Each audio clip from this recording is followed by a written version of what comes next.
Hello दोस्तों, स्वागत है आपका स्टडी स्कोप यूपीएससी में। हम इस वीडियो सीरीज में 2022 के जीएस पेपर को डिस्कस कर रहे हैं। अभी तक हमने कुल 47 क्वेश्चन को कर लिया है। आज के इस वीडियो में हम आगे के कुछ प्रश्नों को डिस्कस करेंगे। तो चलिए शुरू करते हैं। आज का पहला प्रश्न है, निम्नलिखित में से कौन से नाइट्रोजन यौगीकरण पादप है। अब नाइट्रोजन फिक्सेशन के बारे में आपने पढ़ा होगा। नाइट्रोजन फिक्सेशन का मतलब क्या है?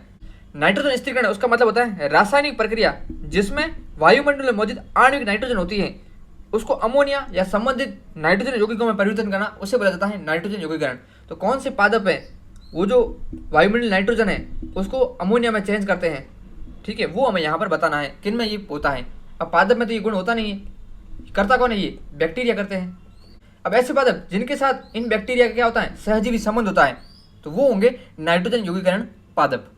अब जैविक नाइट्रोजन स्थिरीकरण है वो कैसे होता है? जो प्रोकैरियोटिक होते हैं। कौन होते हैं प्रोकैरियोटिक? जो बैक्टीरिया होते हैं। बैक्टीरिया द्वारा या प्रोकैरियोट्स द्वारा नाइट्रोजनेज एंजाइम की उपस्थिति में क्या किया जाता है? जो नाइट्रोजन उसको अमोनिया या अन्य जो उत्पाद है नाइट्राइट या नाइट्रेट उसमें चेंज किया जाता है। यहाँ पर जो प्रोकैरियोट्स होते हैं ये सहजीवी संबंध बनाते हैं किसके साथ? जो फलीदार पौधे होते हैं उनके साथ। फलीदार पौधे को क्या बोलते हैं? लेग्यूम कुल के जो पादप होते हैं उनके साथ ये सहजीवी संबंध बनाते हैं और क्या करते हैं? नाइट्रोजन स्थिरीकरण का काम करते हैं। तो अब ऑप्शन में जो फलीदार पादप है उनको देख लीजिए। यहाँ पर जो पहला ऑप्शन है अल्फा लफा, ये क्या है? एक फलीदार लेग्यूम कुल का पादप है, यानी कि पहला ऑप्शन हो जाता है सही।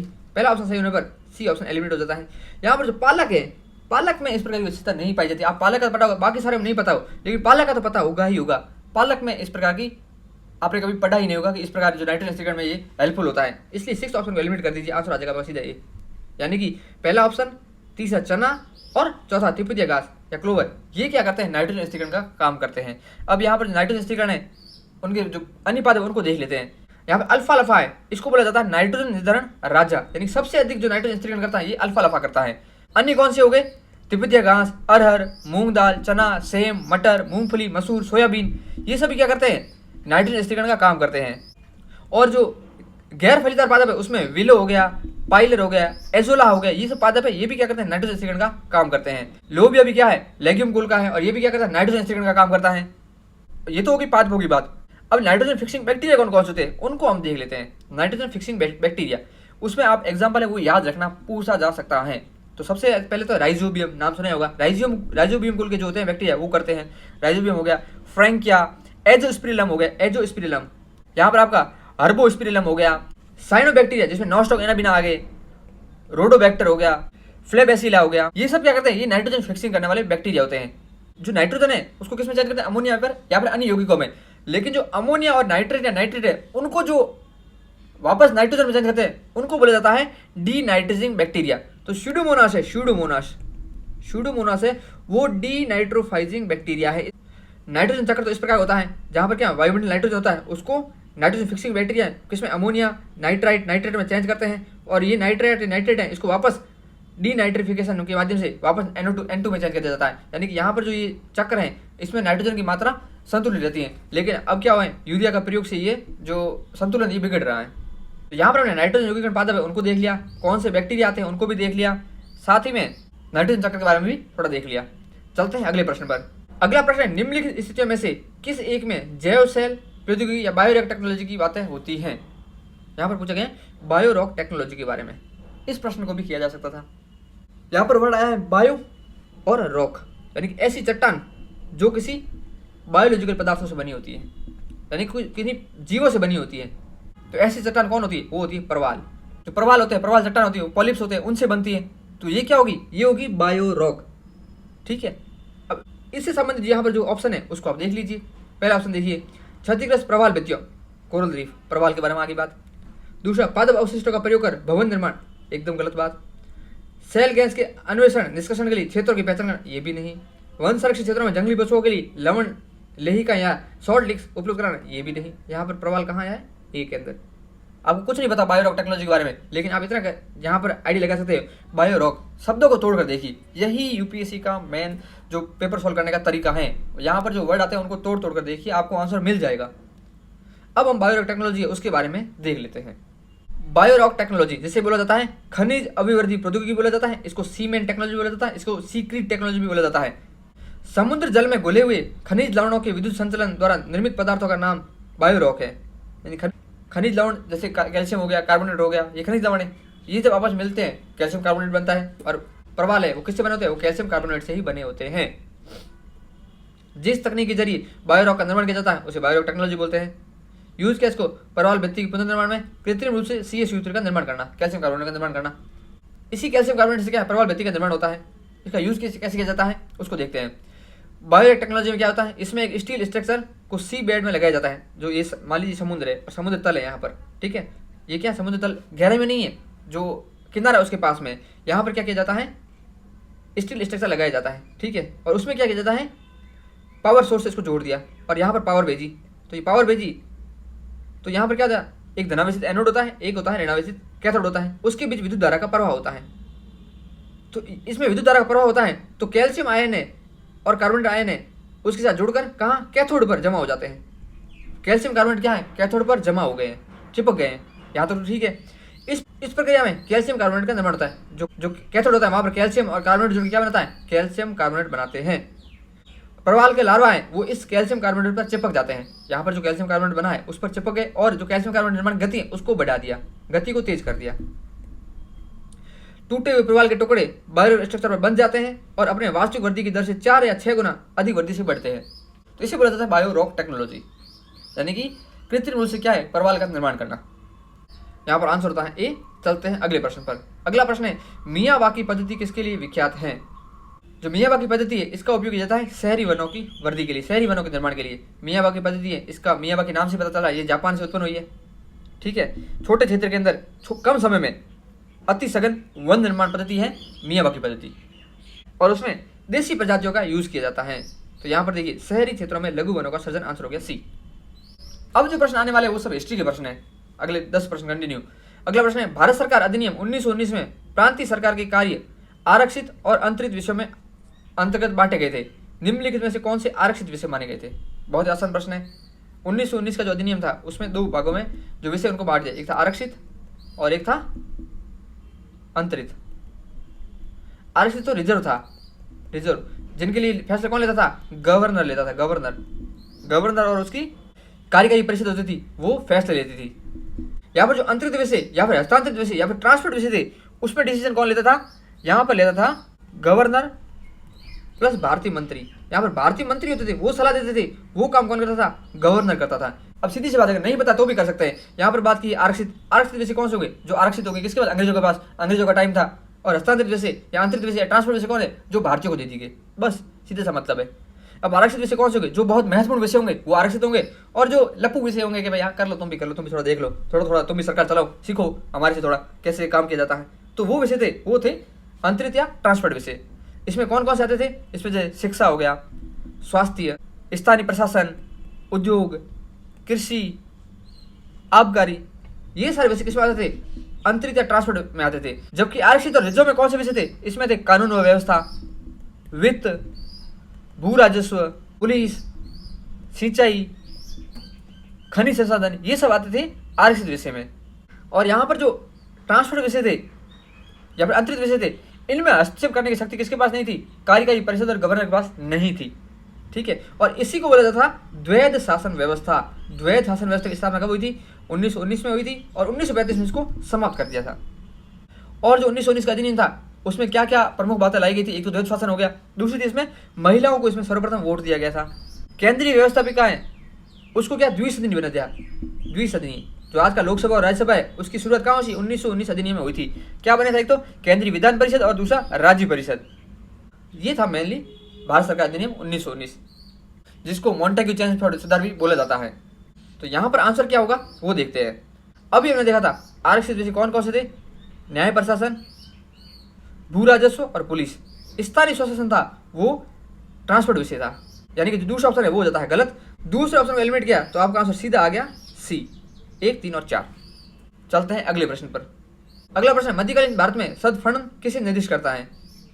जब भी ऐसा प्रश्न आए और आपको नहीं आ रहा हो, कुछ भी नहीं आ रहा हो, तो अगर एक करने का मन ही हो तो कौन सा करना होता है, तो कोई भी शब्द जो राजस्व से संबंधित हो, राजस्व या फिर प्रशासन से संबंधित, इन दोनों से शब्द को संबंधित हो और ये दोनों ऑप्शन में हो तो हमेशा आंसर उसको ही करना है। अगर आपको नहीं आता है तो, अगर आता है तो फिर जो सही है वही करना है, नहीं आता है तो या तो राजस्व से संबंधित कोई विषय हो या फिर प्रशासन से संबंधित विषय, वही आंसर होता है। तो यहाँ पर फणम क्या है? सिक्के। किससे संबंधित है? राजस्व से संबंधित, वित्त से संबंधित।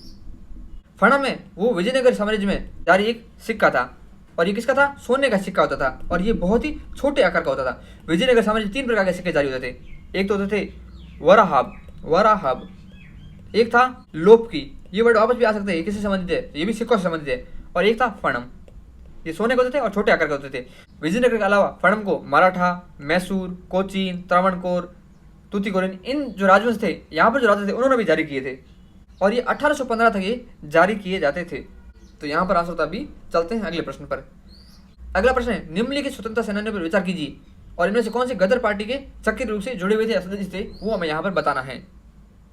गदर पार्टी, इसकी स्थापना हुई थी 1913 में। कहाँ पर? यूएसए में। यूएसए के अंदर जो भारतीय यहाँ से प्रवासी थे, उन्होंने वहाँ पर भी क्या है, भारत के लिए स्वतंत्रता का जो संग्राम है उसको जारी रखने का प्रयास किया। उसी क्रम में वहाँ पर 1907 में सबसे पहले तारकनाथ दास सक्रिय हुए थे। तारकनाथ दास, वहाँ पर तारकनाथ दास थे, उन्होंने इंडियन इंडिपेंडेंस लीग इसकी शुरुआत की थी। किसने? तारकनाथ दास ने। कहाँ पर? कैलिफोर्निया के अंदर। और तारकनाथ दास ने फ्री हिंदुस्तान पत्र भी रिलीज किया था। ठीक है। इसके अलावा गदर पार्टी के निर्माण से पूर्व वहाँ पर वैंकूवर में क्या बना था? स्वदेशी सेवक ग्रह वैंकूवर में। और दूसरा सिएटल में बना था यूनाइटेड इंडिया हाउस। इनके नाम आ जाए, ये भी किससे संबंधित है? गदर पार्टी के पूर्ववर्ती संगठन है। कहाँ पर? यूएसए के अंदर। 1913 में एक पत्र संचालित हुआ गदर, और इसके आधार पर वहाँ पर जो समूह थे उसका नाम रख दिया गदर पार्टी। और इसमें जुड़े हुए कौन थे? वो थे लाला हरदयाल, भाई परमानंद, रामचंद्र, राजा महेंद्र प्रताप, बरकतुल्ला, करतार सिंह सराभा, रास बिहारी बोस, ये सब इनसे जुड़े हुए थे। वापस सुन लीजिए आप, लाला हरदयाल, भाई परमानंद, रामचंद्र, राजा महेंद्र प्रताप सिंह, बरकतुल्ला, करतार सिंह सराभा, रास बिहारी बोस, ये सब जुड़े हुए थे गदर पार्टी से। तो यहाँ पर कौन है? रास बिहारी बोस, ये गदर पार्टी से जुड़े हुए थे। तो आंसर क्या होता है यहाँ पर? डी। बारिंद्र कुमार घोष और जोगेंद्र चटर्जी है, ये इससे जुड़े हुए नहीं थे। बारिंद्र कुमार घोष है, ये जो अरविंदो घोष है उनके बड़े भाई थे, अरविंदो घोष के, और ये अलीपुर षड्यंत्र केस उससे संबंधित है, अलीपुर षड्यंत्र केस। और ये युगांतर पत्रिका थी, युगांतर समूह, उससे जुड़े हुए थे, उसके फाउंडिंग मेंबर में से एक थे ये। और जोगेश चंद्र चटर्जी हैं, ये जो हिंदुस्तान रिपब्लिक एसोसिएशन है उसके क्या है, संस्थापकों में से एक है। और ये अनुशीलन समिति है, उससे जुड़े हुए थे। जो अनुशीलन समिति से जुड़े हुए कौन? जोगेंद्र चंद्र चटर्जी। और यहाँ रास बिहारी बोस है, ये तो बहुत एक्टिव रहे थे और कभी अंग्रेजों को ये मिले नहीं थे, अंग्रेज इनको कभी पकड़ नहीं पाए थे। जापान में आजाद हिंद फौज की स्थापना भी इन्होंने की थी, रास बिहारी बोस ने। और सुभाष चंद्र बोस है, उनको भी आईएनए के अंदर रास बिहारी बोस ही लेके आए थे। तो यहाँ आंसर होता है डी। चलते हैं अगले प्रश्न पर। अगला प्रश्न है, क्रिप्स मिशन के प्रस्ताव के संदर्भ में निम्नलिखित कथनों पर विचार कीजिए। क्रिप्स मिशन से संबंधित प्रश्न है, पहले भी प्रश्न 2020 में आ चुका था क्रिप्स मिशन से संबंधित। क्रिप्स मिशन कब आया था? 1942, मार्च 1942 में क्रिप्स मिशन आया था। और अगस्त 1942 में कब किसकी शुरुआत हुई थी? भारत छोड़ो आंदोलन की शुरुआत हुई थी। तो पहला कथन है, संविधान सभा में प्रांतीय विधानसभा और साथ ही भारतीय रियासतों द्वारा नामित सदस्य होंगे। कथन कह रहा है कि संविधान सभा का निर्माण होगा, उसमें जो सदस्य आएंगे वो नामित होंगे, किसके द्वारा? प्रांतीय विधानसभा द्वारा और रियासतों द्वारा। यह है गलत कथन। यहाँ पर जो संविधान सभा में नामित सदस्य होंगे वो सिर्फ और सिर्फ कहाँ से आएंगी? रियासतों से आएंगे। जबकि जो प्रांतीय विधानसभा से होंगे उनका चुनाव किया जाएगा। किस प्रकार से? प्रांतीय विधानसभाएं अनुपातिक प्रतिनिधित्व के माध्यम से सदस्यों का चुनाव करेगी, नामित नहीं करेगी। जबकि जो रियासतों के सदस्य आएंगे संविधान सभा में वो नामित होंगे। इसलिए पहला है गलत। दूसरा है, नया संविधान स्वीकार करने के लिए जो भी प्रांत तैयार नहीं होगा उसे अधिकार होगा कि अपनी भावी स्थिति के बारे में ब्रिटेन के साथ अलग संधि पर हस्ताक्षर करे। यह स्टेटमेंट सही है। तो आंसर होता है बी। और जो क्रिप्स मिशन था उसमें क्या क्या प्रोविजन थे? उसमें एक तो था कि डोमिनियन स्टेट्स के साथ भारतीय संघ की स्थापना की जाएगी। एक था सत्ता हस्तांतरण कौन? ब्रिटिश है, वही सरकार के रूप में चलाएंगे। और जो क्रिप्स मिशन है इसके लिए ही बोला था कि यह पोस्ट डेटेड चेक है। किसने? गांधी जी ने, कि ऐसा बैंक का चेक है ये जिसका बैंक ही नष्ट होने वाला है। यह स्टेटमेंट गांधी जी ने दिया था। तो यहाँ पर आंसर होता है बी। चलते हैं अगले प्रश्न पर। अगला प्रश्न बहुत ही अच्छा है और यह बुद्धिज्म जैनिज्म का प्रश्न, जो प्रश्न अरसा आता है और अनएक्सपेक्टेड क्वेश्चन होता है, वही ये प्रश्न था। यहाँ पर पूछा गया है, भारतीय इतिहास के संदर्भ में निम्नलिखित मूल ग्रंथों पर विचार कीजिए। यहाँ पर कौन से जैन ग्रंथ है वो हमें यहाँ पर बताने हैं। तो अगर जैनिज्म बुद्धिज्म के बारे में अच्छे से पढ़ रखा है तब तो इजी प्रश्न है, नहीं तो बहुत ही टफ प्रश्न था, क्योंकि पुस्तकों के नाम पूछे हैं, हो भी सकते हैं, नहीं भी हो सकती है। लेकिन यहाँ पर कई लोगों का हिंदी लिटरेचर ऑप्शनल है, तो वहाँ पर थोड़ा लॉजिक लगाया जा सकता है। यहाँ पर क्या है, त्रिषष्टि लक्षण महापुराण। महापुराण के बारे में अपने जैन जो ग्रंथ होते हैं उनमें नाम आता है महापुराण का। आदिकाल के जो हिंदी साहित्य पढ़ते हैं उसमें महापुराण का नाम आता है, और यह जैन ग्रंथ है एक। ठीक है, तो चौथा ऑप्शन तो है सही, यानी कि एक ऑप्शन एलिमिनेट हो गया। अवदान शतक है, अवदान शतक ये एक बौद्ध ग्रंथ है, और इसके बारे में निधि सिंघानिया ने भी लिख रखा है। ठीक है, तो अवदान शतक कैसा है, बौद्ध है, यानी कि तीसरा ऑप्शन आप एलिमिनेट कर दीजिए। तीसरा ऑप्शन एलिमिनेट करने पर आंसर आ गया बी। जो नैतिक प्रकरण है यह भी एक बौद्ध ग्रंथ है और थेरवाद से संबंधित है। बुद्ध की शिक्षाएं उनसे संबंधित कहानियों का संग्रह है। कौन, नैतिक प्रकरण। और परिशिष्ट पर्वन है, यह हेमचंद्र द्वारा लिखा गया है। हेमचंद्र जो गुजरात में एक बहुत बड़े क्या थे, संत भी थे और साहित्यकार भी थे और कवि भी थे। और हेमचंद्र का टाइम पीरियड कौन सा है, वो है 1089 से 1172 के बीच का इनका टाइम पीरियड है। ये श्वेतांबर आचार्य थे। कुमारपाल एक सोलंकी शासक है, उनके दरबार में ये कवि थे। प्राकृत के पाणिनि भी इनको बोला जाता है, प्राकृत के पाणिनि, क्योंकि इन्होंने सिद्ध एवं शब्दानुशासन नाम से क्या लिखा, प्राकृत का व्याकरण लिखा था। ये हो गया हेमचंद्र के बारे में। जिनसेन है, जिनसेन जिन्होंने किसकी रचना की थी, त्रिषष्टि लक्षण महापुराण की। ये थे राष्ट्रकूट दरबार में, राष्ट्रकूट जो अमुक वर्ष था राष्ट्रकूट राजा, उनके दरबार में ये थे जिनसेन, और उन्होंने रचना की थी इस महापुराण की। और इन्होंने जिनसेन ने आदि पुराण की रचना भी कर रखी है। अवदान शतक है वो बौद्ध ग्रंथ है, लेकिन यह संस्कृत का है, तो यहाँ पर आंसर होता है बी। चलते हैं अगले प्रश्न पर। अगला प्रश्न है, भारतीय इतिहास के संदर्भ में निम्नलिखित युगों पर विचार कीजिए। ये भी बहुत अच्छा प्रश्न आ गया, फिर से बहुत ही टफ प्रश्न था। इनमें कौन से सही सुमेलित है वो हमें यहाँ बताना है। ऐतिहासिक व्यक्ति आर्यदेव, दिगनाग, नाथमुनि, किसी जैन धर्म से, क्या ये जैन विद्वान है, बौद्ध विद्वान है, वैष्णव विद्वान, वो हमें यहाँ पर बताना है। अब यह भी फैक्चुअल प्रश्न था, ऐसे प्रश्नों को छोड़ सकते हैं। अगर बिल्कुल भी ना आए और ओनली 1 ओनली 2 है तो ऐसे प्रश्नों को छोड़ देना ही भला ही है। यहाँ पर जो आर्यदेव हैं ये 30वीं शताब्दी से संबंधित है, और जो आर्यदेव हैं ये नागार्जुन थे जो माध्यमिक शून्यवाद है उसके जन्मदाता माने जाते हैं। उनके क्या थे, ये शिष्य थे। तो ये किससे संबंधित है, ये बौद्ध धर्म से जुड़े हुए हैं। माध्यमिक शून्यवाद जो धारा है बौद्ध धर्म उनसे जुड़े हुए थे। कौन, आर्यदेव। इसलिए पहला स्टेटमेंट हो जाता है गलत। दिगनाग है, दिगनाग ये क्या है, बौद्ध विद्वान थे। और नाथमुनि है, नाथमुनि भी क्या है, वैष्णव विद्वान है। ये तमिलनाडु से संबंधित थे नाथमुनि, इन्हें श्रीरंगम नाथमुनि भी बोला जाता था। अब ये फैक्चुअल प्रश्न है बहुत ज़्यादा, ऐसे प्रश्नों को छोड़ देने में ही भलाई है अगर नहीं आए तो, क्योंकि हमें 5 क्वेश्चन छोड़ने होते हैं, उनमें ऐसे क्वेश्चन को तो छोड़ देना ही ऑप्शन है। यहाँ पर आंसर होता है सी, क्योंकि दूसरा तीसरा सही है, पहला गलत है। चलते हैं अगले प्रश्न पर। अगला प्रश्न है, भारतीय इतिहास के संदर्भ में निम्नलिखित कथनों पर विचार कीजिए। ये बहुत ही अच्छा प्रश्न है और एनसीईआरटी का एकदम लाइन टू लाइन प्रश्न है ये। पहला कथन है, भारत पर पहला मंगोल आक्रमण जलालुद्दीन खिलजी के राज्यकाल में हुआ था। पहली बात तो आपको इनका टाइम पीरियड बताना होना चाहिए। सबसे पहले तो देखिए मोहम्मद गुरी कब आया था, 1191 में, 92 में जीता था। उसके बाद 1206 उसमें कुतुबुद्दीन ऐबक राजा बना और 1210 तक रहा। फिर 1210 से 1236 तक कौन रहा, इल्तुतमिश। फिर 1236 से 1240 तक कौन रहा, रजिया। फिर 1266 में और 1288 तक कौन रहा, बलबन। बलबन के बाद थोड़े टाइम में 1290 में कौन आ गया, जलालुद्दीन खिलजी, जलालुद्दीन खिलजी। और कब तक रहा, 1296 तक। 1296 में कौन आ गया अपना, अलाउद्दीन भाई सब आगे। 1296 से 1316 में रहे अलाउद्दीन खिलजी। ठीक है, और फिर अपने 1320 में तुगलक वंश है उसकी स्थापना हो गई थी। पहले थे गयासुद्दीन तुगलक 1320 से 1324 में। फिर 1324 से 1351 तक कौन थे, मोहम्मद बिन तुगलक। 1351 से 1388 तक थे फिरोज शाह तुगलक। फिर तुगलक वंश के छोटे मोटे राजा आते रहे और 1414 या 1412 के समथिंग तक क्या है, तुगलक वंश रहा था। और इसके जो शासक थे कौन थे, नासिरुद्दीन मोहम्मद थे। और नासिरुद्दीन मोहम्मद है वो 1398 में भी शासक थे। और इस दौरान क्या होता, तैमूर का आक्रमण होता बाहर से। ये बहुत ही इंपॉर्टेंट लाइन है। 1398 में तैमूर का आक्रमण हुआ था। उस समय राजा कौन था, वो था नासिरुद्दीन मोहम्मद बिन तुगलक। उसके बाद अपना सईद वंश आ गया था। उसके बाद लोधी वंश आ गया था। लोधियों के बाद कौन आ गए थे, मुगल आ गए थे। ये क्रम तो आपको याद होना ही चाहिए। तो जो भारत का पहला मंगोल आक्रमण हुआ था वो हुआ था इल्तुतमिश के टाइम 1221 में। पहला स्टेटमेंट हो गया गलत। पहला स्टेटमेंट गलत होने पर आपके 2 ऑप्शन एलिमिनेट हो गए। अब या तो दूसरा से या तीसरा सही है। दूसरा देखिए, अलाउद्दीन खिलजी के राज्यकाल में एक मंगोल आक्रमण दिल्ली तक आ पहुंचा और उससे शहर पर घेरा डाल दिया। तीसरा स्टेटमेंट है, मोहम्मद बिन तुगलक मंगोलों से अपने राज्य के कुछ उत्तरी पश्चिमी भाग अस्थायी रूप से हार गया था। यहाँ पर तीसरा स्टेटमेंट है गलत, दूसरा है सही। अगला प्रश्न है, भारतीय इतिहास के संदर्भ में निम्नलिखित में से कौन सा कुलह धारण कहलाते थे। अब ये बहुत ही फैक्चुअल प्रश्न है, अगर आए तो कीजिए, नहीं आए तो छोड़ दीजिए, मेरी यही सलाह है। कुलह धारण बोला जाता है सैयद को। इस्लाम का धार्मिक वर्ग कई महत्वपूर्ण समूह से बना है, जिसमें धर्मशास्त्री, तपस्वी, सैयद, पीर और उसके वंशज आते हैं। इनमें से सबसे महत्वपूर्ण होते हैं धर्मशास्त्री, जिनके कार्य और पदों के बारे में राज्य में पहले ही बताया जा चुका है। राज्य में न्यायिक और धार्मिक पदों पर आसीन धर्मशास्त्रियों को सामूहिक रूप से दस्तार बंधन या पगड़ी पहनने वाले के रूप में जाना जाता था, क्योंकि वे अपने आधिकारिक सिर पोषक की पगड़ी पहनते थे। यानी कि जो धार्मिक पद वाले थे उनको क्या बोला जाता था, दस्तार बंधन। कभी वर्ड आ जाए दस्तार बंधन किससे संबंधित है, तो ये धार्मिक पदों पर आसीन व्यक्तियों से संबंधित है।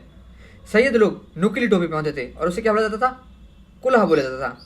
और दिल्ली सल्तनत के दौरान उन्हें कुलह दरान के नाम से जाना जाता था। सैयदों को पैगंबर की बेटी फातिमा के वंशज माना जाता था। मुस्लिम समाज में उन्हें बहुत विशेष सम्मान है, यहाँ तक कि तैमूर ने भी भारत पर आक्रमण कब किया था, नासिरुद्दीन मोहम्मद के टाइम 1398 में। उस दौरान शहीदों के जीवन की रक्षा की थी। हालांकि उनकी नीति आमसार की थी, लेकिन शहीदों को उन्होंने बचाया था। यहाँ पर जो कलंदर शब्द है, ये संदर्भित करता है सूफी संप्रदाय का जो समूह का जो संत होता था उससे संबंधित है, जो सादगी से अपना जीवन जीते थे, सांसारिक संपत्ति से अलग रहते थे। अगला प्रश्न है, भारतीय इतिहास के संदर्भ में निम्नलिखित कथनों पर विचार कीजिए। यह भी बहुत ही अच्छा प्रश्न है, एनसीईआरटी से संबंधित प्रश्न है। यहाँ पर कहा गया है, पहला कथन है, डच लोगों ने पूर्वी तटीय क्षेत्रों में गजपति शासकों द्वारा प्रदान की गई जमीनों पर अपनी फैक्ट्री या गोदाम स्थापित किए थे। गजपति शासक थे, वो कहाँ थे, उड़ीसा में थे, और इनका टाइम पीरियड था 1435 से 1541 के बीच में। इन्होंने तब शासन किया था गजपति शासकों ने। तो 1541 में क्या ये समाप्त हो गए थे। और जो डच कंपनी है वो आई कब थी भारत में, वो आई थी 1600 के टाइम, 1600 का जो साल थे उस दौरान आई थी। तो पहली बात, इनका टाइम पीरियड मैच नहीं करे, यानी कि पहला कथन तो हो गया गलत, पहला कथन गलत हो गया, आपका आंसर सीधा बी आ गया। दूसरा, अल्फासोरी अलबुर्क है, उसने बीजापुर सल्तनत से गोवा छीना था कब, 1510 में। किसकी सहायता से, कृष्णदेव राय की सहायता से। और उस टाइम बीजापुर का शासक कौन था, उसको हम अभी देखते हैं। ये देखिए, बीजापुर की सल्तनत है, आदिल शाही डायनेस्टी बोला जाता है। सबसे पहले हैं यूसुफ आदिल शाह, जिन्होंने गोवा को जीता था विजयनगर से। इन्होंने गोवा को पहले विजयनगर से जीता था, लेकिन इस्माइल शाह थे, इस्माइल आदिल शाह, इनसे गोवा छीना किसने, अलबुकर्क ने कृष्णदेव राय की सहायता से। इस्माइल आदिल शाह, इसका टाइम पीरियड 1510 से 1534, और ये किसके समकालीन है, कृष्णदेव राय के समकालीन है। फिर आते हैं अली आदिल शाह, महत्वपूर्ण है, चांद बीबी इनकी वाइफ थे। अकबर के टाइम चांद बीबी बहुत ज़्यादा एक्टिव थी साउथ में। तो इस्माइल आदिल शाह के टाइम क्या है, अलबुकर्क ने गोवा जीत लिया था। तीसरा है, अंग्रेज ईस्ट इंडिया कंपनी ने मद्रास में विजयनगर साम्राज्य के एक प्रतिनिधि से पट्टे पर ली गई जमीन के प्लॉट पर फैक्ट्री स्थापित की थी। और ये जमीन किससे ली थी, चंद्रगिरी के राजा से। चंद्रगिरी के राजा थे, उनसे ली थी यह जमीन। कब ली थी, 1640 में। और जो गोवा था वो पहले था बहमनियों के पास, बहमनियों से गोवा जीता था किसने, हरिहर सेकंड ने। गजपति राजवंश है, उसका टाइम पीरियड 1435 से 1541 के बीच में। राजधानी इसकी थी कटक, संस्थापक थे कपिलेंद्र देव। फर्स्ट डच कंपनी है, उसकी स्थापना हुई थी 1605 में, कहाँ पर, मसूलीपट्टनम में, और ये 1541 में समाप्त हो गए थे। सेकंड डच कंपनी हुई थी 1610 में पुलिकट में, और थर्ड थी 1616 सूरत के अंदर। डच ईस्ट इंडिया कंपनी, इसकी स्थापना हुई थी 1602 के अंदर। चिंसुरा युद्ध, बेदरा युद्ध या उगली युद्ध कब हुआ था, 1759 में। इस युद्ध में अंग्रेजों ने डचों को हरा दिया था और डचों की जो प्रतिनिधि था या प्रतिष्ठा थी उसको समाप्त कर दिया था। चलते हैं अगले प्रश्न पर। अगला प्रश्न है बहुत अच्छा प्रश्न है, और ऐसे प्रश्न है वो बिना पढ़े ही सॉल्व होते हैं। इन प्रश्नों को पढ़कर कर ही नहीं सकते। ऐसे एक दो क्वेश्चन हर साल यूपी से आते हैं जो सिर्फ और सिर्फ आपका प्रेजेंस ऑफ माइंड चेक करते हैं। आप पढ़कर इन क्वेश्चनों को सही कर ही नहीं सकते हो। यहाँ पर प्रश्न है, कौटिल्य अर्थशास्त्र के अनुसार निम्नलिखित में से कौन सा सही है। अब आप कौटिल्य की जो बुक है उसको तो पढ़ोगे नहीं, और कौन कौन सी बातें कहेगी उन सबको तो आप पढ़ोगे नहीं। इसमें सीधी सी एक बात है, अगर भारतीय इतिहास से संबंधित कोई बात है और कोई नेगेटिव बात कर रही है और उसमें कोई नेगेटिव बात है तो वो हमेशा गलत होगी, और पॉजिटिव बात हमेशा सही होगी। तो यहाँ पर हमें पॉजिटिव नेगेटिव ही खेलना है। पहले भी हम डिस्कस कर चुके हैं, इस बार फिर से आप देख लीजिए। पहला कथन देखिए, न्यायिक दंड के परिणाम स्वरूप कोई व्यक्ति दास हो सकता था। अब यहाँ पर कथन कर रहा है कि न्यायिक दंड, यानी न्यायालय के अंदर जहाँ से व्यक्ति को आस होती है वहाँ पर क्या है, उसको दास बना दिया जाएगा। कितनी नेगेटिव बात है। न्यायिक दंड में तो किसी व्यक्ति को दासों से मुक्त किया जाता है, लेकिन यहाँ पर बात करें न्यायिक दंड के जरिए दास बना रहा है, यानी कि ये बात है नेगेटिव। ये दिखा रहा है नेगेटिव परिप्रेक्ष्य जो भारतीय न्याय प्रणाली थी उसके बारे में, इसलिए ये होता है गलत। पहला कथन होता है आपका आंसर सीधा आ जाता है बी। दूसरा देखिए, स्त्री दास अपने मालिक से संसर्ग से पुत्र जनन पर कानूनी तौर पर मुक्त हो जाती थी। यहाँ पर कथन कह रहा है कि यदि कोई दासी है और उसके मालिक से उससे कोई संतान पैदा हुई है, तो जैसी संतान पैदा हुई तो अपने वो दासी वाले धर्म से मुक्त हो जाती है। पॉजिटिव बात है। देखो, स्त्री को दासत्व से मुक्त करने की बात है। अगर उसको संतान हुई अपने मालिक से तो उसको दास से मुक्ति मिल जाती थी। पॉजिटिव बात दिखा रहा है, इसलिए दूसरा सही। तीसरा कथन देखिए, यदि स्त्री दास का मालिक उस स्त्री से पैदा हुए पुत्र का पिता हो तो उस पुत्र को मालिक का पुत्र होने का कानूनी हक मिलता था। यह कथन कह रहा है कि कोई स्त्री दासी है, उसके मालिक से क्या हुआ, उसको पुत्र हुआ, तो यहाँ पर जो ये दासी पुत्र हैं इसको भी अपने जो पिता हैं उसकी संपत्ति में मालिकाना हक मिलेगा ही मिलेगा, कानूनी हक मिलेगा। कितनी पॉजिटिव बात है कि जो दासी पुत्र थे उनके लिए भी क्या है, संपत्ति में बात की गई है, उनके जो कानूनी अधिकार हैं, उनके जो संपत्ति के अधिकार है उनकी बात की गई है। पॉजिटिव चीज दिखा रहा है, यानी कि तीसरा भी सही आंसर हो गया भी। ऐसे प्रश्न पॉजिटिव नेगेटिव से होंगे, पढ़कर नहीं हो सकते। अगला प्रश्न है, निम्नलिखित कथनों पर विचार कीजिए। पहला है, यूएस फेडरल रिजर्व की सख्त मुद्रा नीति पूंजी पलायन की ओर ले जा सकती है। दूसरा है, पूंजी पलायन वर्तमान विदेशी वाणिज्यिक ऋण ग्रहण ईसीबी वाली फर्मों की ब्याज लागत को बढ़ा सकता है। तीसरा है, घरेलू मुद्रा का अवमूल्यन ईसीबी से संबंध मुद्रा जोखिम को बढ़ाता है, जोखिम को घटाता है।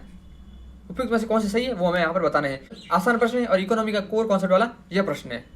समझते हैं यहाँ पर इसके पॉइंट्स को। पहला कथन है, यूएस फेडरल रिजर्व की सख्त मुद्रा नीति। इसका मतलब क्या है, अमेरिका का जो केंद्रीय बैंक है फेडरल रिजर्व, वो क्या करता है, वहाँ पर ब्याज बढ़ा देता है, ब्याज महंगा कर देता है, इसे बोला जाता है सख्त मुद्रा नीति, टाइट मॉनेटरी पॉलिसी। और एक होता है चीप मनी पॉलिसी, जिसमें क्या होता है, मनी सप्लाई को बढ़ाया जाता है और उसके लिए क्या किया जाता है, ब्याज को कम किया जाता है। जबकि टाइट मॉनेटरी पॉलिसी थी उसमें मनी सप्लाई को मार्केट से घटाया जाता है, इसलिए वहां पर ब्याज दरें उनको बढ़ाया जाता है। तो टाइट मनी पॉलिसी में क्या है, ब्याज दर बढ़ाएंगे, क्या तो उससे क्या होगा, पूंजी पलायन होगा। किस प्रकार से, अब अमेरिका में जो निवेशक है, जो पैसे इन्वेस्ट कर रहे हैं, उनको क्या है, फायदा होगा, क्योंकि वहां पर ब्याज है वो बढ़ गई है, ब्याज बढ़ गया है, तो वहां पर इन्वेस्टर है उनको फायदा हो रहा है। तो इंडिया से वो पैसे लेके कहाँ चले जाएंगे, सीधे यूएसए में चले जाएंगे और वहां पर क्या है, इन्वेस्ट करेंगे, क्योंकि वहां पर उनको क्या है, रिटर्न मिल रहा है। अगर उनको यूएसए में रिटर्न मिल रहा है तो वो इंडिया में इन्वेस्ट क्यों करेंगे भाई। कोई इन्वेस्टर इन्वेस्ट क्यों करता है, लाभ कमाने के लिए। जब उनको लाभ यूएसए में ज्यादा मिल रहा है, यूएसए का इन्वेस्टर है, तो वापस वो यूएसए चला जाएगा। इसलिए यह पूंजी पलायन की ओर ले जा सकती है, एकदम सही बात है। समझ गए ना आप, क्योंकि यूएस में क्या है, ब्याज महंगे हो गए, ब्याज महंगे होने से वहां पर निवेशक है उनको फायदा हो रहा है, तो वो इंडिया से पैसे लेके कहाँ चले गए, वापस यूएसए में इन्वेस्ट करने चले गए। इसलिए पहला कथन सही।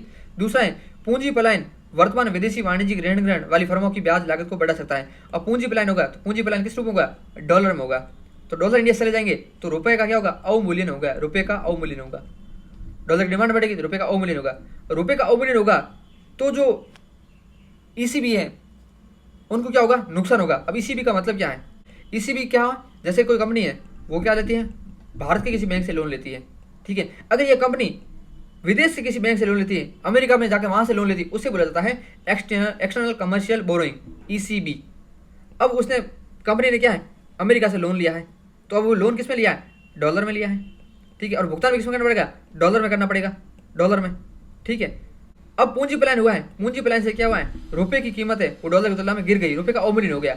तो भारतीय है उसको लोन चुकाने के लिए क्या है, पहले रुपए को इसमें चेंज करना पड़ेगा, डॉलर में चेंज करना पड़ेगा, यानी कि उसको डॉलर भुगतान करने के लिए अधिक रुपए की आवश्यकता होगी, अधिक रुपए की आवश्यकता होगी, यानी कि उसकी ब्याज लागत बढ़ जाएगी।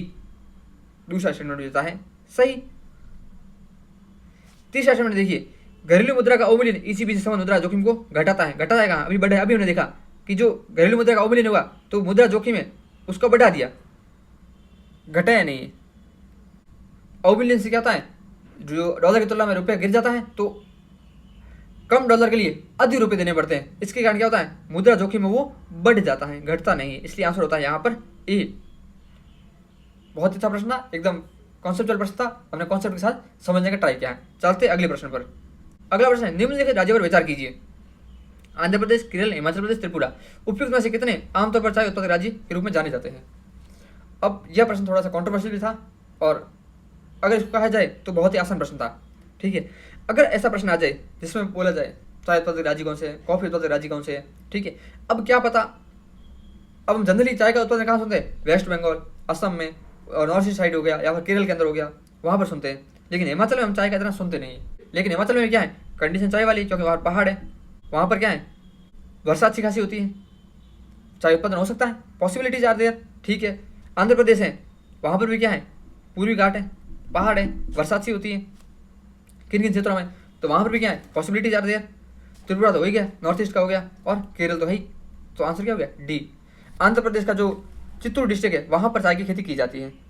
केरल में मुन्नार वायनाड में चाय की खेती बहुत होती है। हिमाचल प्रदेश में जो कांगड़ा क्षेत्र है वहाँ पर चाय की खेती की जाती है। और त्रिपुरा के अंदर चाय की खेती की जाती है। और ऐसे प्रश्न आ जाए और उसमें ऑप्शन अगर राजस्थान हो, गुजरात हो, तब हम देख सकते हैं भाई यहाँ पर चाय हो ही नहीं सकती, कंडीशन ही नहीं है वहाँ पर, तो हमें वहाँ पर गलत करना है। लेकिन यहाँ पर हम ये सोचना है कि चाय की कंडीशन कौन सी है, क्या चाय की कंडीशन उसको फुलफिल कर रहा है, नहीं कर रहा, इसलिए यहाँ पर हमें ऐसा सोच के ही करना है। ठीक है, आगे एक प्रश्न आएगा टी बोर्ड से संबंधित, हम देखेंगे अभी टी बोर्ड से संबंधित प्रश्न है, उसको हम यही देख लेते हैं। टी बोर्ड के बारे में स्टेटमेंट है, उसको वहाँ देखेंगे। लेकिन टी बोर्ड है वो क्या, एक वैधानिक निकाय है जिसकी स्थापना हुई थी 1953 में चाय अधिनियम के तहत, जिसकी स्थापना तो हालांकि 1903 में हुई थी, लेकिन इसको वैधानिक दर्जा मिला चाय अधिनियम 1953 में। इसका हेडक्वार्टर है कोलकाता के अंदर। ठीक है, और इसका मंत्रालय कौन सा है, किस मिनिस्ट्री के तहत आता है, ये वाणिज्य मंत्रालय के तहत आता है ये। ठीक है, इसके सदस्य कितने हैं, 31 और 3 वर्षों के लिए इनका चुनाव किया जाता है। और जो टी बोर्ड है इसके कार्यालय विदेशों में भी है। ठीक है, और जो चाय का पौधा होता है ये कैसा है, उष्णकटिबंधीय या उपोष्णकटिबंधीय पादप है। चाय की खेती के लिए 20 से 30 डिग्री का टेम्परेचर चाहिए। वर्षा इसके लिए चाहिए 150 से 300 सेंटीमीटर के बीच। भारत है वो चाय का सेकंड मोस्ट उत्पादक है, पहले नंबर पर चाइना है, और भारत चाय का सबसे बड़ा उपभोक्ता है। चलते हैं अगले प्रश्न पर। आईसीआरए नाम से जानी जाने वाली क्षमता निर्धारण एजेंसी एक पब्लिक लिमिटेड कंपनी है। तीसरा स्टेटमेंट है ब्रिकवर्क रेटिंग एक भारतीय साख क्षमता निर्धारण एजेंसी है। इनमें से कौन से सही है वो हमें यहाँ पर देखना है। तो यहाँ पूछा है साख क्षमता निर्धारण एजेंसियां, क्रेडिट रेटिंग एजेंसी, इनको नियमित करता है सेबी। बहुत ही साधारण प्रश्न था और ये पहला स्टेटमेंट बहुत ईजी था, इनको सेबी रेगुलेट करता है। ये जो क्रेडिट रेटिंग एजेंसी है ये जो ऋण लेते हैं उनकी ऋण चुकाने की क्षमता का क्या करते हैं, विश्लेषण करते हैं कि ये ऋण चुका पाएगा नहीं चुका पाएगा, उसको देखते हैं कौन, साख क्षमता निर्धारण एजेंसी या क्रेडिट रेटिंग एजेंसी। इनको सेबी क्रेडिट रेटिंग एजेंसी विनियमन 1999 के तहत विनियमित करता है। जो भारत में मूलतः कितनी 6 क्रेडिट रेटिंग एजेंसी है, जिसमें से एक है क्रिसिल CRISIL, एक है केयर, एक है ICRA जो यहाँ पे पूछा ICRA, और एक है ब्रिकवर्क जिसकी स्थापना हुई 2007 में। तो ब्रिकवर्क भी क्या है, एक भारतीय साख क्षमता निर्धारण एजेंसी, एकदम सही हो गया। ICRA ये एक पब्लिक लिमिटेड कंपनी है जिसकी स्थापना हुई थी 1991 में, और इसका हेडक्वार्टर कहाँ है, गुरुग्राम में। ठीक है, तो यहाँ पर पहला स्टेटमेंट गलत होते ही सीधा आंसर आ गया बी। क्रेडिट रेटिंग एजेंसी है उसके समान एक होता है क्रेडिट इंफॉर्मेशन कंपनी। ये क्रेडिट इंफॉर्मेशन या क्रेडिट सूचना कंपनी है, इनको विनियमित करता है कौन, RBI। भारत में कुल 4 क्रेडिट इंफॉर्मेशन कंपनी है। एक है सिबिल, आपने सुना होगा सिबिल स्कोर, तो वो सिबिल कंपनी है जो क्या है, क्रेडिट इंफॉर्मेशन कंपनी है। एक है एक्विफैक्स, एक है एक्सपेरियन, और एक है CRIF। ये 4 क्रेडिट इंफॉर्मेशन कंपनी है। और ये जो क्रेडिट इंफॉर्मेशन कंपनी होती है इनका काम क्या होता है, ये वित्तीय संस्थानों द्वारा मासिक आधार पर उपलब्ध कराए गए व्यक्तियों या फिर कंपनी और उद्यमों की क्रेडिट जानकारी एकत्रित करती है। इसका काम है जो वित्तीय संस्थान है वो किन को क्रेडिट उपलब्ध करा रहे हैं उसकी जानकारी रखना। तो ये काम होता है क्रेडिट इंफॉर्मेशन कंपनी का। इनको विनियमित कौन करता है, इनको करता है RBI। ये दोनों याद रखना, क्रेडिट इंफॉर्मेशन कंपनी और क्रेडिट रेटिंग एजेंसी में जो फर्क होता है वो। तो चलते हैं अगले प्रश्न पर। अगला प्रश्न है बैंक बोर्ड ब्यूरो के संदर्भ में निम्नलिखित कथन में से कौन से सही है। बैंक बोर्ड ब्यूरो है उसको अब हटा दिया है, उसकी जगह लाए हैं FSIB, वित्तीय सेवा संस्थान ब्यूरो। ठीक है, लेकिन BBB के बारे में प्रश्न आ रहा है, इसको देख लेते हैं। आंसर इसका अब इंपॉर्टेंट बिल्कुल भी नहीं है। पहला है RBI का गवर्नर BBB का चेयरमैन होता है। बैंक बोर्ड ब्यूरो का चेयरमैन होता है, उसको सरकार क्या करते हैं, नियुक्त करती है, और वो RBI का चेयरमैन नहीं होता है। तो पहला स्टेटमेंट हो गया गलत, पहला स्टेटमेंट गलत, आंसर आ गया बी। बहुत ही साधारण प्रश्न था ये, और BBB बहुत चर्चा में भी था और एकदम लपू प्रश्न था ये। BBB हट गया, उसकी जगह FSIB है, तो FSI के बारे में वापस पूछा जा सकता है, इंपॉर्टेंट है। यहाँ पर जो BBB था उसका काम क्या था, उसका काम था जो सार्वजनिक बैंक है उनके जो हेड होते हैं उनकी नियुक्ति के लिए सिफारिश करना। अब इसको हटा के ले आए FSIB को। अब FSIB का काम क्या है, जो PSP और बीमा कंपनियां हैं उनके प्रमुखों का चयन करने के लिए सिफारिश करना। FSIB है ये सिफारिश करने वाली एकल एजेंसी है, और इसके अध्यक्ष होते हैं, उसको केंद्र सरकार नामित करती है, और जिसको क्या है 25 वर्ष का क्या है वित्तीय क्षेत्र का एक्सपीरियंस होना चाहिए। और इसमें FSIB में 4 पदेन सदस्य होते हैं, साथ ही साथ 3 अंशकालिक सदस्य भी होते हैं। ये FSI के बारे में हमने देख लिया। यहाँ पर BBB सार्वजनिक क्षेत्र बैंकों के अध्यक्षों के चयन की संस्तुति करता है, सही है। और बैंक बोर्ड ब्यूरो सार्वजनिक क्षेत्र बैंकों को कार्यनीतियां एवं पूंजीवर्धन योजनाओं को विकसित करने में मदद करता है। अब ये काम हो गया FSIB के। ठीक है, तो आंसर होता है यहाँ पर बी। चलते हैं अगले प्रश्न पर। अगला प्रश्न आ रखा है परिवर्तनीय बॉन्ड के संदर्भ में निम्नलिखित कथनों पर विचार कीजिए। परिवर्तनीय बॉन्ड के बारे में हम पहले पढ़ चुके हैं। परिवर्तनीय बॉन्ड यानी कि बॉन्ड है उसको क्या किया जा सकता है, परिवर्तित किया जा सके, उसे बोलेंगे परिवर्तनीय बॉन्ड। अब किस में परिवर्तन, इक्विटी के अंदर। अब कोई भी कंपनी है वो दो प्रकार से पैसा ले सकती है, एक तो शेयर बेचकर इक्विटी, और दूसरा है ऋण लेकर। ऋण में एक तो हो गया सीधा बैंक के पास गया और पैसा ले लिया, दूसरा है कंपनी है वो बॉन्ड जारी कर सकता है, अपने बॉन्ड जारी करके क्या कर सकता है, पैसा ले सकता है। तो यहाँ पर पूछा गया है परिवर्तनीय बॉन्ड के बारे में। तो बॉन्ड तो क्या है, ऋण लेने का एक साधन है। अब बॉन्ड को अगर शेयर में चेंज किया जा सके उसे बोलेंगे परिवर्तनीय बॉन्ड। यानी कि कोई व्यक्ति ए है, इसने कंपनी का बॉन्ड लिया 1000 रुपये में और 5 साल की इसकी अवधि थी, 2.5 साल बाद इसने क्या किया, जो बॉन्ड है उसको शेयर में चेंज कर दिया, यानी कि जितने मूल्य का जो बॉन्ड था उसको उतने ही पैसे के शेयर में उसने चेंज कर दिया, उसे बोलेंगे परिवर्तनीय बॉन्ड। यह परिवर्तनीय बॉन्ड है, यह हाइब्रिड परिसंपत्ति है और इसका द्वितीयक बाजार में व्यापार भी किया जा सकता है। तो पहला स्टेटमेंट देखिए, चूंकि बॉन्ड को इक्विटी के लिए बदलने का विकल्प है, परिवर्तनीय बॉन्ड अपेक्षाकृत कम ब्याज दर का भुगतान करते हैं। अब एक तो बॉन्ड है, एक है परिवर्तनीय बॉन्ड। बॉन्ड में क्या मिल रहा है, ब्याज मिल रहा है। यहाँ परिवर्तनीय बॉन्ड में ब्याज भी मिल रहा है और आपको इक्विटी में चेंज करने का ऑप्शन भी मिल रहा है। यानी यहाँ पर एक्स्ट्रा चीज क्या है, इक्विटी में चेंज करने का ऑफर है। तो सीधी सी बात है, यहाँ पर एक एक्स्ट्रा चीज आ रही है तो यहाँ पर ब्याज होगा वो कम होगा।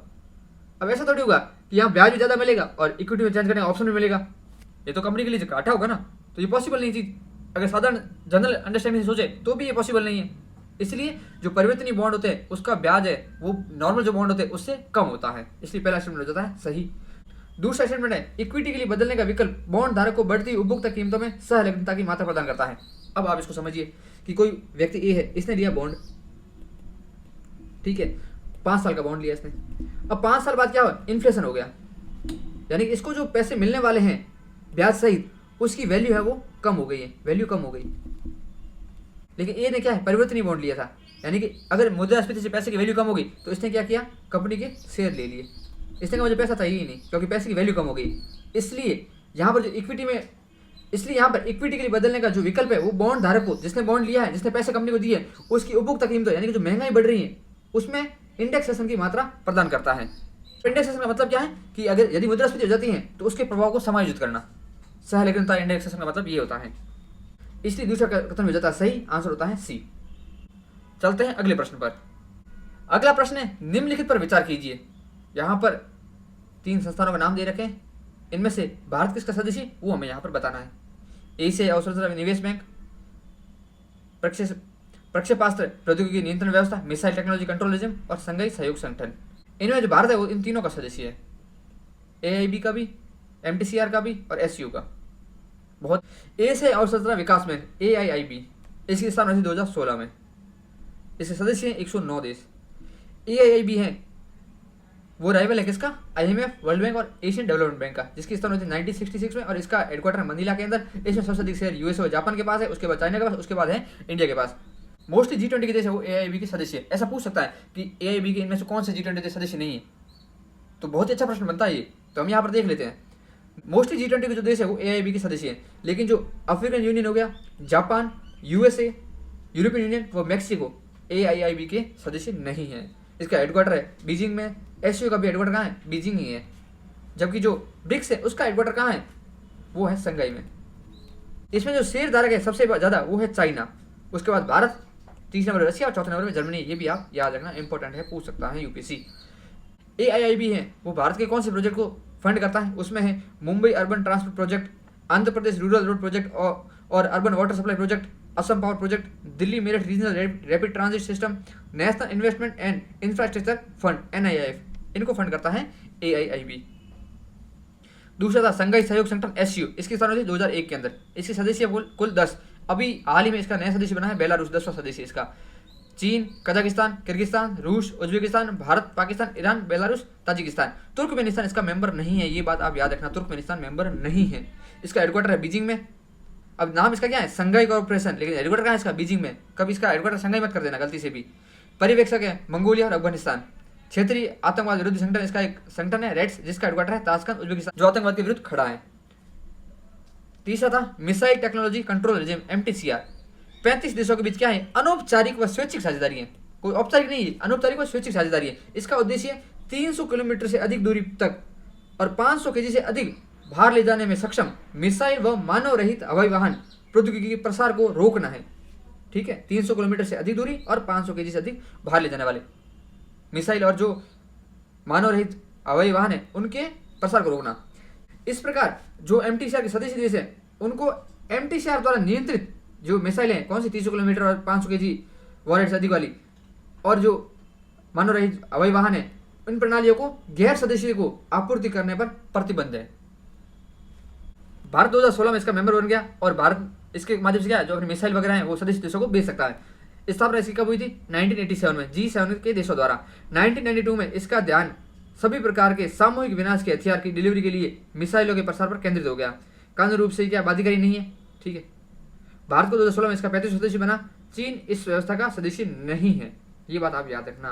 भारत इसका 35 सदस्य है और इसमें कुल 35 इसका सचिवालय या हेडक्वार्टर नहीं है, ये भी बात आप याद रखना। तो यहाँ पर हमने तीनों के बारे में देख लिया, आंसर होता है डी। चलते हैं अगले प्रश्न पर। अगला प्रश्न भी बहुत ही अच्छा प्रश्न है और इसको हम लॉजिक से आसानी से कर सकते हैं। प्रश्न है, निम्नलिखित कथनों पर विचार कीजिए। हाल के वर्षों में वियतनाम विश्व में सबसे तेजी से बढ़ती हुई अर्थव्यवस्था में से एक रहा है। वियतनाम का नेतृत्व बहुदलीय राजनीतिक प्रणाली के द्वारा होता है। वियतनाम का आर्थिक विकास विश्वव्यापी पूर्ति श्रृंखलाओं के साथ इसके एकीकरण और निर्यात पर मुख्य ध्यान होने से जुड़ा है। चौथा है, लंबे समय से वियतनाम की निम्न श्रम लागतों और स्थिर विनिमय दरों ने वैश्विक निर्माताओं को आकर्षित किया है। पांचवा है, हिंद प्रशांत क्षेत्र का सर्वाधिक उत्पादक ई सेवा सेक्टर वियतनाम में है। अब यहाँ पर जो दूसरा स्टेटमेंट है, वियतनाम का नेतृत्व बहुदलीय राजनीतिक प्रणाली के द्वारा होता है। पहली बात तो वियतनाम और यूएसए वॉर के बारे में आपको पता ही होगा, ठीक है, जिसमें यूएसए हार गया था और वियतनाम में क्या है, कम्युनिस्ट गवर्नमेंट की स्थापना हो रही थी, इसलिए अमेरिका वहां पर क्या कर रहा था, इंटरफेयर कर रहा था। तो जहां पर भी कम्युनिस्ट गवर्नमेंट होती है वहां पर क्या होती है, एक दलीय सरकार होती है, एक दलीय कम्युनिस्ट गवर्नमेंट वाली। तो वियतनाम क्या है, कम्युनिस्ट कंट्री है, कम्युनिस्ट सरकार वाली कंट्री है। तो यहाँ पर क्या होगा, एक दलीय प्रणाली होगा। ये तो जनरल एकदम लाइन थी एनसीईआरटी जो हम पढ़ते हैं वर्ल्ड वाली, उसमें लिखा हुआ है, ठीक है। तो इस दूसरे को एलिमिनेट कर सकते हैं आसानी से। दूसरे को एलिमिनेट किया तो पीछे बचा 3 और 5, 1 3 4, यानी कि तीसरा तो सही है ही है। अब 5 स्टेटमेंट देखिए, हिंद प्रशांत क्षेत्र का सर्वाधिक उत्पादक ई सेवा सेक्टर वियतनाम में है। ई सेवा हिंद प्रशांत में कौन आता है, यूएसए भी आ जाता है। अब हिंद प्रशांत बहुत सारे देश है, सिंगापुर भी हिंद प्रशांत के अंदर आता है और सिंगापुर जैसा देश है वो क्या है, ई सेवा में बहुत आगे है, इसलिए 5 स्टेटमेंट तो एकदम गलत हो जाता है। तो 5 गलत होते ही आपका आंसर आ गया सी 134। अब पहला स्टेटमेंट देखिए, हाल के वर्षों में वियतनाम विश्व में सबसे तेजी से बढ़ती हुई अर्थव्यवस्था में से एक रहा है। वियतनाम की जो अर्थव्यवस्था है वो 7% की जीडीपी ग्रोथ से बढ़ रही है। तो पहला स्टेटमेंट सही हो गया। और वियतनाम की राजधानी क्या है, हनोई है, ये भी आप बात याद रखना। तीसरा स्टेटमेंट देखिए, वियतनाम का आर्थिक विकास विश्वव्यापी पूर्ति श्रृंखलाओं के साथ इसके एकीकरण और निर्यात पर मुख्य ध्यान होने से जुड़ा हुआ है। ये भी स्टेटमेंट एकदम सही है, जनरल स्टेटमेंट है। और चौथा, लंबे समय से वियतनाम की निम्न श्रम लागतों और स्थिर विनिमय दरों ने वैश्विक निर्माताओं को आकर्षित किया है। जैसे चाइना वगैरह से जो कंपनी हट रही है वो कहाँ जा रही है, भारत में सोचा भारत आएगी, लेकिन वो चली गई कहाँ, वियतनाम, क्योंकि वियतनाम में क्या है, निम्न श्रम लागत है। बहुत ही अच्छा प्रश्न था और बिल्कुल एकदम लॉजिक से हो सकता है। ऐसे प्रश्न ना तो हम तैयार करके जा सकते हैं, ये एग्जाम हॉल के अंदर ही हमें सॉल्व करने होते हैं, अपना माइंड का यूज करके, अपना जो बेसिक नॉलेज है उसका यूज करके। चलते हैं अगले प्रश्न पर। अगला प्रश्न है, भारत में निम्नलिखित में से कौन मुद्रास्फीति को नियंत्रित कर कीमत स्थिरता बनाए रखने के लिए उत्तरदायी है। मुद्रास्फीति को नियंत्रित करने का काम किसका है, वो है भारतीय रिजर्व बैंक आरबीआई का। आरबीआई एक्ट 1934 में क्या है, आरबीआई के पास गुणात्मक और मात्रात्मक साधन है जिसके माध्यम से क्या है, आरबीआई मनी सप्लाई को रेगुलेट करता है और मनी सप्लाई रेगुलेट करके आरबीआई मुद्रास्फीति को नियंत्रित करता है। आरबीआई के बारे में हमने 2020 के पेपर है उसमें बहुत ही अच्छे से डिस्कस कर रहे हैं, आरबीआई के सारे काम देख लिए थे। चलते हैं अगले प्रश्न पर। अगला प्रश्न है, नॉन फंजिबल टोकन्स के संदर्भ में निम्नलिखित कथनों पर विचार कीजिए। यह अच्छा प्रश्न है। एक यहाँ पूछा गया है नॉन फंजिबल टोकन के बारे में, तो हम एनएफटी के बारे में बहुत ही अच्छे से यहाँ पर देख लेंगे कि होता क्या है। एनएफटी क्या होती हैं, कलाकृतियां हैं, डिजिटल सामग्री है और वीडियो जैसी परिसंपत्तियां होती हैं जिन्हें ब्लॉकचेन के माध्यम से टोकन किया जाता है। इस लाइन को हम थोड़ा अच्छे से समझते हैं। यहाँ पर टोकन वर्ड आए हैं, इसको भी समझेंगे और नॉन फंजिबल का मतलब भी समझेंगे। तो यहाँ पर है नॉन फंजिबल टोकन, इसको तोड़ते हैं, 2 वर्ड आते हैं, एक है नॉन फंजिबल, एक है टोकन। नॉन फंजिबल का मतलब क्या है, नॉन रिप्लेसेबल। नॉन फंजिबल का मतलब है नॉन रिप्लेसेबल, यानी कि ऐसी वस्तु जिसको रिप्लेस नहीं किया जा सकता उसे बोलेंगे नॉन फंजिबल। अब आप एग्जाम्पल से समझिए कि लक्ष्मीकांत की जो बुक है वो पब्लिकेशन में होती है और लाखों उसकी प्रतियां पब्लिकेशन में आती है, छपती है, ठीक है। अब वो लक्ष्मीकांत की जो बुक है वो सारी क्या है, एक जैसी है। जब वो कहाँ है, दुकान के अंदर है, तो हम क्या है, एक लक्ष्मीकांत की बुक लेके आए, हमें वो पसंद नहीं आई, हमने उसको पढ़ा ही नहीं, बंद पढ़ी है, हमने कहा एक और बुक लेके आता हूँ, तो उसको हमने रिप्लेस कर दिया ना दूसरी बुक के साथ, तो वो क्या हुई, रिप्लेसेबल हुई। तो वो क्या है, फंजिबल है लक्ष्मीकांत की बुक।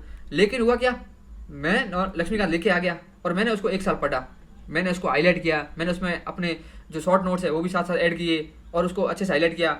ठीक है, कहाँ जगह जगह नाम पड़ा, वहाँ में जहाँ भी जगह मिली मैं मेरा नाम भी साथ में लिखता गया, मेरे सिग्नेचर करता गया। तो ऐसे हमारी बुक हो जाती है समय के साथ। तो अब जो वो लक्ष्मीकांत है मेरे पास, जिसको मैंने 1 साल से पढ़ रहा हूँ, वो क्या है, वो नॉन रिप्लेसेबल है, क्योंकि उसकी जैसी कोई भी प्रति है वो विश्व में नहीं है। वो सिर्फ एक प्रति है जिसको मैंने पढ़ा है, वहाँ पर मेरे सिग्नेचर हैं, मेरी हाईलाइट की हुई चीज़ें हैं, मैंने वहाँ पर बहुत सारी चीज़ें लिख रखी, तो वो है नॉन रिप्लेसेबल। उसे बोला जाता है नॉन फंजिबल। ठीक है, जैसे क्या हुआ, आपके 500 का नोट है, ठीक है, और आपने इसको चेंज कितने में कर लिया, 100 रुपये के 5 नोट में, तो ये क्या हुआ, ट्रांसफरेबल हुआ ना, रिप्लेसेबल हुआ, कि 500 रुपये को हमने 100 के नोट 5 नोट से रिप्लेस कर दिया। और दूसरा क्या है, एक डायमंड है, और हर डायमंड क्या होता है, दूसरे डायमंड से अलग होता है, तो उस डायमंड जैसा सेम डायमंड वापस नहीं होगा, उसे बोलेंगे नॉन रिप्लेसेबल या फिर नॉन फंजिबल। ये क्या, तो यूनिक होते हैं, इस बात को आप ध्यान रखना। तो अब नॉन फंजिबल का मतलब तो आप समझ गए। टोकन क्या हुआ, ऐसी यूनिक चीज जिसको हमने क्या किया, ब्लॉकचेन के माध्यम से उसको टोकनाइज कर दिया, उसका एक फिंगरप्रिंट बना दिया, कहाँ, ब्लॉकचेन के ऊपर, कि बता दिया कि ये जो डिजिटल चीज है, ये यूनिक चीज है, इसका मालिक मैं हूं, उसको टोकनाइज कर दिया, उसे बोले जाएंगे एनएफटी या नॉन फंजिबल टोकन। यहाँ पे लिखा है टोकन का मतलब होता है प्रूफ, किस चीज का, कि ये जो डिजिटल चीज है वो मेरी है, इस चीज का प्रूफ होता है टोकन। ब्लॉकचेन के फॉर्म में पब्लिक ट्रैक करती है इसको। अब यहाँ पर जो टोकन होता है वो कहाँ होता है, ब्लॉकचेन के ऊपर होता है। और ब्लॉकचेन का मतलब क्या होता है, ब्लॉकचेन क्या है, विकेंद्रीकृत माध्यम है, इसको कोई भी रेगुलेट नहीं कर रहा। इसको रेगुलेट कौन कर रहा है, पूरा जनता, पूरी जनता। यानी कि यहाँ पे जो रिकॉर्ड होता है ब्लॉकचेन के ऊपर, इसकी जानकारी हर एक व्यक्ति के पास होती है। तो इसको कौन ट्रैक करता है, इसको पब्लिक ट्रैक करती है, कोई भी संस्था इसको ट्रैक नहीं करता है।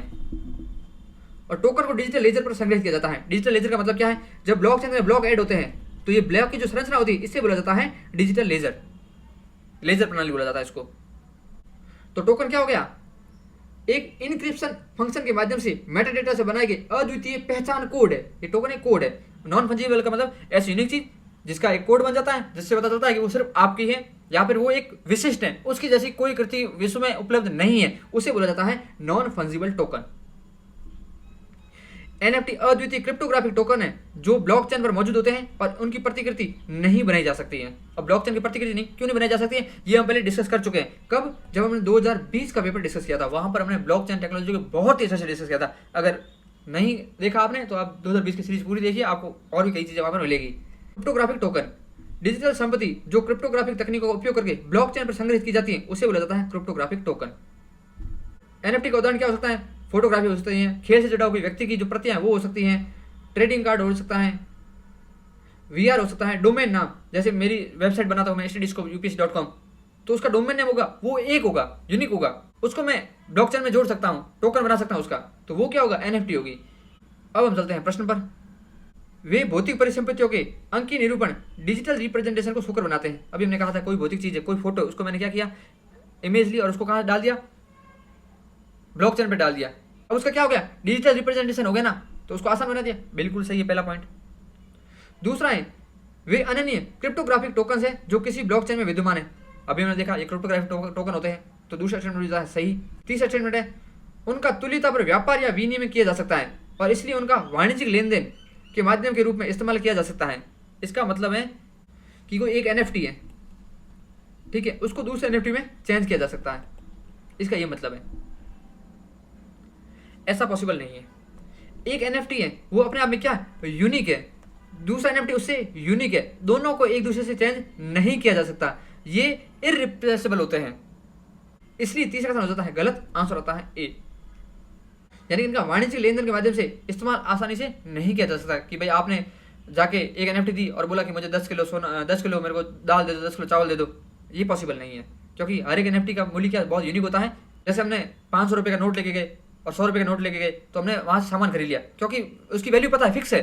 लेकिन एनएफटी का इस प्रकार से वैल्यू नहीं होती है, हर एक एनएफटी का अलग अलग वैल्यू होती है, ठीक है। तो बहुत सारे एनएफटी है, इसलिए उनका व्यापारिक लेन देन में, वाणिज्यिक लेन देन में उपयोग नहीं किया जा सकता, इसलिए तीसरा कथन हो जाता है गलत, आंसर होता है ए। और एनएफटी के बारे में हमने बहुत ही अच्छे से देख लिया है। अगला प्रश्न है निम्नलिखित युग्मों पर विचार कीजिए। यहाँ पर जलाशय दे रखे हैं और सामने राज्य दे रखे हैं, इनमें से कौन से सही सम्मिलित नहीं है वो हमें यहाँ पर बताना है। यहाँ पर नहीं लिखा हुआ है, इसको हमें ध्यान रखने की जरूरत है।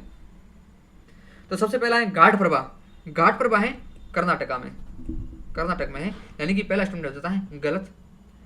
दूसरा है गांधी सागर, गांधी सागर है एमपी के अंदर और ये है चंबल नदी पर। तीसरा इंदिरा सागर, इंदिरा सागर भी है कहां पर, एमपी में, और ये है नर्मदा नदी पर, आंध्र प्रदेश में नहीं, यानी दूसरा कथन हो जाता है गलत। चौथा है मैथॉन, मैथॉन है अपना झारखंड के अंदर बैरक नदी के ऊपर, बैरक नदी है उसके ऊपर है मैथॉन डैम, यानी कि यहाँ पर 3 है वो गलत है, एक सही है, कौन सा, दूसरा आंसर होता है यहाँ पर सी। कितने सही सम्मिलित नहीं है, 3 कथन सही सम्मिलित नहीं है। अब जो मेजर डैम है भारत के उनको देख लेते हैं थोड़ा सा। उत्तराखंड में मेजर डैम कौन सा है, टिहरी बांध हो गया भागीरथी रिवर पर, और ये हाईएस्ट डैम है, सर्वाधिक ऊंचाई पर डैम कौन सा है, टिहरी डैम है। लखवार बांध यमुना नदी पर है और कोटेश्वर बांध है भागीरथी नदी पर। केरल में है इडुक्की बांध पेरियार नदी पर और मेट्टुपेट्टी बांध पलार रिवर पर। तेलंगाना में नागार्जुन सागर, ये कृष्णा नदी पर है, बहुत ही इंपॉर्टेंट डैम है ये नागार्जुन सागर। और एक है श्रीशैलम, ये भी कृष्णा नदी के ऊपर है। कर्नाटक में पंपा सागर या तुंगभद्रा बांध, ये है तुंगभद्रा नदी पर। और है कृष्ण राज सागर बांध, यहाँ है नागार्जुन सागर और यहाँ है कृष्ण राज सागर, ये है कावेरी नदी पर। तमिलनाडु में मुल्ला पेरियार डैम, ये है सोलायर रिवर पर। और एक है मैटूर डैम, वो है कावेरी नदी पर। हिमाचल प्रदेश में बागड़ा सतलुज नदी के ऊपर और पोंग डैम है ब्यास नदी के ऊपर, ये याद रखना। पोंग डैम किस पर है, ब्यास नदी पर है। महाराष्ट्र में कोयना बांध कोयना नदी पर। गुजरात में सरदार सरोवर डैम नर्मदा नदी पर, सरदार सरोवर डैम कहाँ है, गुजरात में नर्मदा नदी पर। और दूसरा दांतीवाड़ा बांध बनास रिवर पर है। ओडिशा में हीराकुंड बांध महानदी रिवर पर, यह है सबसे लॉन्गेस्ट डैम। और एक है मंदिरा बांध, यह है शंख नदी पर। यूपी में रिहंद बांध रिहंद नदी के ऊपर। एमपी में गांधी सागर जो चंबल नदी पर है, और है इंदिरा सागर और ओंकारेश्वर, यह है नर्मदा नदी पर। राजस्थान में राणा प्रताप सागर बांध चंबल नदी पर, बिसलपुर बनास नदी पर। झारखंड में मैथॉन बांध। ये हो गए मेजर डैम इंडिया के, जिसको हम थोड़ा सा देख लिया यहाँ पर। तो यहाँ आंसर हो गया सी। आज के हमारे डिस्कशन में इतना ही। आज हमने कुल 23 प्रश्नों को किया है। इसी के साथ वीडियो को यहीं समाप्त करते हैं। मिलते हैं नेक्स्ट वीडियो के साथ, तब तक के लिए जय हिंद जय भारत।